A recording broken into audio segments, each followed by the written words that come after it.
The engine roared, echoing through the silent night. The vehicle sped through the darkness, its headlights cutting through the thick fog that enveloped the road. Trollface gripped the steering wheel with determination, his eyes focused on the road ahead. The tension in the air was palpable, each of them aware of the dangers that still lurked in the shadows. Beside him, Mr. Beast clutched a first aid kit, his knuckles white from the tight grip. He was ready for any emergency, knowing that their survival depended on his quick actions.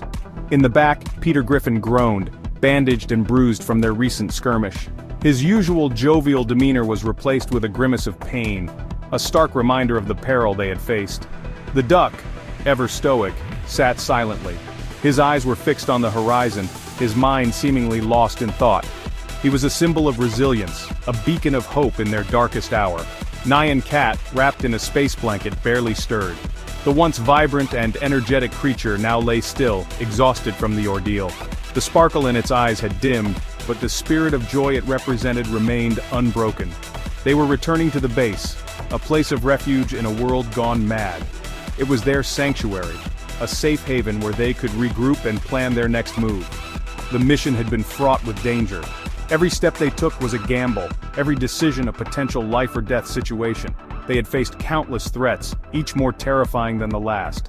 They had barely escaped with their lives, let alone their sanity.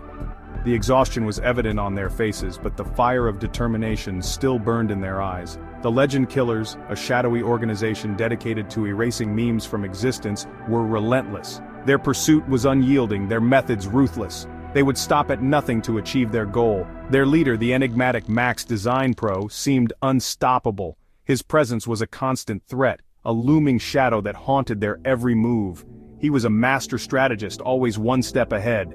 Mr. Beast glanced back at their rescued companions. Each of them had a story, a reason for being targeted by the Legend Killers. They were more than just memes, they were symbols of a culture that refused to be silenced. Peter Griffin, the lovable oaf from Quahog, had been targeted for his sheer absurdity. His antics were a reminder of the joy and laughter that memes brought to the world, something the Legend Killers wanted to erase. The duck, a symbol of defiance against logic, was deemed too chaotic for their new world order. His very existence was a challenge to their rigid structure, a beacon of unpredictability in a controlled world, and My.Yellow.Cursor, the embodiment of internet joy, was simply too pure, too innocent for their liking. Its presence was a reminder of the untainted happiness that memes could bring, a stark contrast to their dark agenda. We'll get them patched up back at base. The words were a promise, a commitment to their comrades. They had come this far together, and they would see it through to the end. Mr. Beast muttered, more to himself than anyone else. His mind was already racing with plans, strategies to keep them safe and to strike back at their enemies. Trollface, his grin unwavering, nodded silently. His confidence was infectious, a silent assurance that they would prevail. They were in this together, fighting for a world where laughter still held power. United by their shared purpose, they were ready to face whatever challenges lay ahead.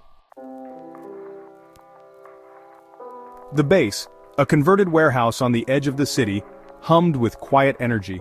It was a place that had seen better days, but now served a higher purpose. The exterior, though unassuming, held within it a world of creativity and resilience. Inside, walls were plastered with meme posters, providing a stark contrast to the sterile white of the makeshift hospital wing they had set up. Each poster told a story, a fragment of internet culture immortalized in print. The hospital wing, though makeshift, was equipped with everything they needed to care for their own.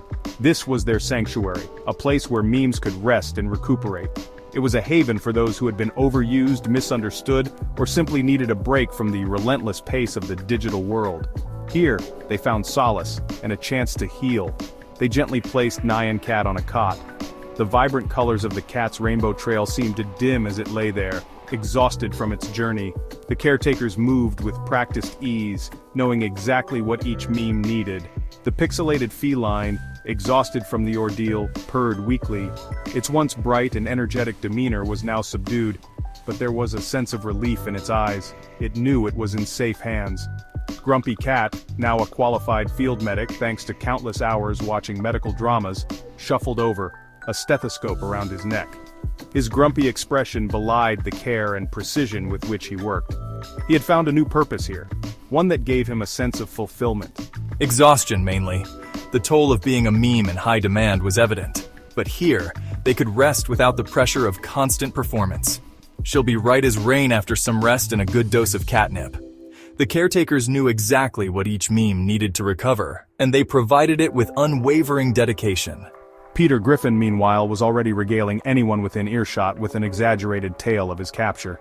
His animated gestures and booming voice filled the room, providing a moment of levity amidst the seriousness.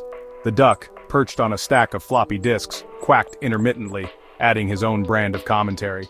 His presence was a reminder of the quirky and unpredictable nature of the meme world. We need to move. The urgency in the voice was clear. There was always a new challenge, a new meme in need of rescue. The dancing banana has an urgent message. The room fell silent, all eyes turning to the animated fruit, ready to hear what news it brought. The dancing banana, once a beacon of carefree joy, now paced anxiously in the command center, his pixelated movements jerky with worry. A holographic map of the city flickered in the center of the room, pinpointing various locations engulfed in a digital static. The legend killers are escalating their attacks. They're targeting not just individual memes, but the very fabric of the internet. What does that even mean? The fabric of the internet, is that like made of those little threads websites are made of? The duck quacked in agreement, flapping his wings in agitation. It means they're going after the infrastructure, servers, data centers, the things that keep the internet running. And their next target is Gordon Ramsay's digital empire. Gordon Ramsay, the yelling chef. Why would they go after him? He's not just a chef, Peter. He's a global brand with restaurants, TV shows, websites, the whole shebang. Taking down his online presence would send shockwaves through the internet. The mission was clear, the stakes even higher than before. They had to reach Gordon Ramsay's flagship restaurant, where his main servers were housed, and stop the legend killers before they could strike. Trollface slammed his foot on the accelerator, pushing their battered van to its limits. They sped through the neon-lit streets, a blur of urgency against the encroaching darkness. The fate of the internet, of laughter itself, rested on their shoulders.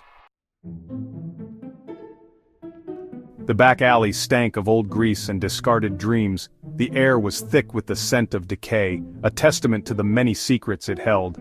The meme team, cloaked in shadows, crept towards the back entrance of Gordon Ramsay's restaurant. Their movements were silent, each step calculated and precise. The kitchen, usually a hive of activity, was eerily silent. The clatter of pots and pans, the sizzle of food, all absent. It was as if time had stopped. Something's not right. The unease in the air was palpable, a silent warning that something was amiss. Mr. Beast whispered, his hand hovering near the pistol holstered at his hip. His eyes darted around, searching for any sign of danger. It's too quiet. The silence was deafening, amplifying their every breath and heartbeat. Maybe everyone's gone home. The question hung in the air, unanswered and unsettling. Peter Griffin suggested, his voice a little too loud in the stillness. His words echoed, bouncing off the walls and adding to the tension. The duck shushed him with a frantic quack. The sound was sharp, cutting through the silence like a knife. Carefully, Mr. Beast pushed open the door. The creak of the hinges seemed louder than it should have been, a reminder of the tension in the air. The kitchen was deserted, pots and pans gleaming under the harsh fluorescent lights. The emptiness was unsettling, a stark contrast to the usual hustle and bustle. A single figure, bound and gagged, lay slumped against the far wall. The sight was shocking, a grim reminder of the danger they were in. Gordon Ramsay. The name was whispered, a mix of shock and recognition. The dancing banana gasped, his pixelated form flickering with concern. The situation was dire, and the team knew they had to act fast. Well. Look who's decided to join the party. A smooth, chilling voice echoed through the kitchen. Two figures emerged from the shadows, bathed in the cold light of the industrial refrigerators. You're messing with forces you don't understand. Dandicus Dancifer, a disturbingly cheerful flower, cracked a malevolent grin. Beside him stood Max Design Pro, his face obscured by the shadows of his Sigma, his presence radiating an aura of calculating menace. The internet is broken, chaotic. We're here to fix it, to create a new order. By erasing everything that makes it fun? You're not fixing anything, you're just deleting. A high-pitched whine pierced the air, followed by a shower of sparks from the overhead lights. The kitchen plunged into darkness, the only illumination coming from the flickering backup lights above the stove.